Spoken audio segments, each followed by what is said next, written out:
যেমন ধরেন প্রথম আলো ডেইলি স্টারের সামনে মন প্রাণ থেকেই কিছু মানুষ বিক্ষোভ করতে গেল।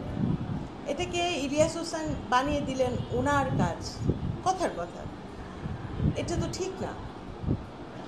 তারপরে এটা করতে যাবে, এক দলকে বললো ভাঙতে যাও, আবার অ্যান্টি পার্টিকে বললো তোমরা ঠেকাবা, একটা মারামারি লাগানো। আবার এই যে জাতীয় সঙ্গীত নিয়ে, হ্যাঁ জাতীয় সঙ্গীতের বিরুদ্ধে আমরা দাঁড়াবো, একটা মারামারি তৈরি করা, দাঙ্গা তৈরি করা, এগুলো ঠিক না।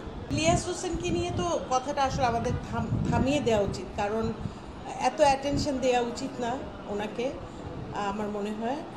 তারপরে যখন জিজ্ঞেস করছি বলি যে এক একটা সময় না এক একটা মানুষের এক একটা ভূমিকা থাকে। ধরেন আজকে আমাকে এইভাবে দেখছেন, কালকে যদি আমি কোনো খারাপ কাজ করি আমাকে কি এইভাবে আপনারা ট্রিট করবেন? করবেন না, করা উচিতও না।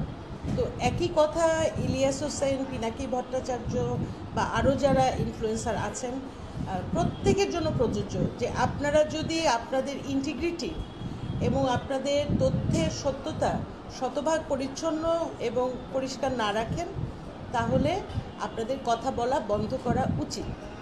কেন উচিত? কারণ আপনি শুধু শুধু বলবেন যে আমি আওয়ামী লীগের দালাল, তারেক ভাই বাটপার, টাকা খায়, আমার কাছ থেকে 60 লক্ষ টাকা নিয়েছে। তো এই কথাগুলো আমরা কি আপনাদেরকে বলতে দিতেই থাকবো? এখন তো প্রশ্নটা যে আপনি কি শুধু এই একটি মাত্র মিথ্যা কথাই ছড়িয়েছেন? হয়তো আপনি আরও অনেক মিথ্যা কথা ছড়িয়েছেন অনেকের নামে, কে জানে। তো এই যে ইলিয়াস পিনাকির একটা, যেমন ধরেন প্রথম আলো ডেইলি স্টারের সামনে মন প্রাণ থেকেই কিছু মানুষ বিক্ষোভ করতে গেল। এটাকে ইলিয়াস হোসেন বানিয়ে দিলেন ওনার কাজ, কথার কথা। এটা তো ঠিক না।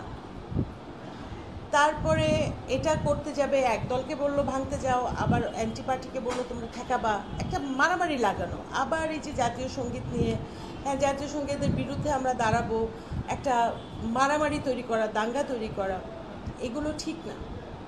কেন ঠিক না?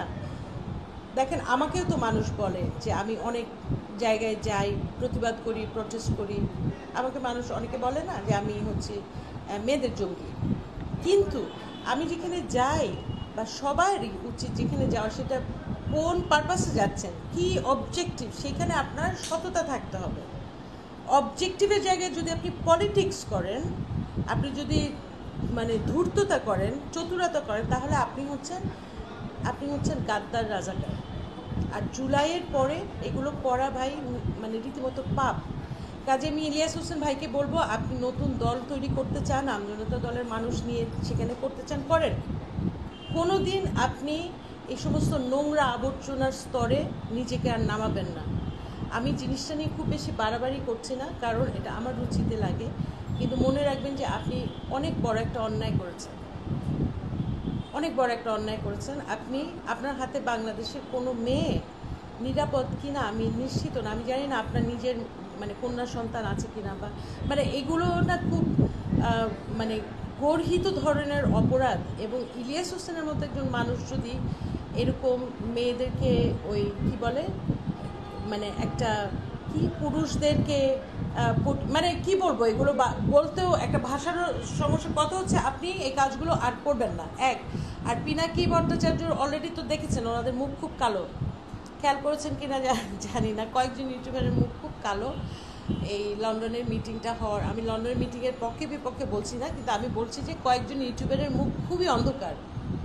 তো আপনারা এই অন্ধকার নিয়ে থাকেন। আবার দেখলাম আইসিটি উপদেষ্টাও গিয়ে দেখা করে আসছেন ওনার সাথে প্যারিসে। তো আপনারা গুটিচালি ষড়যন্ত্র আর করেন না।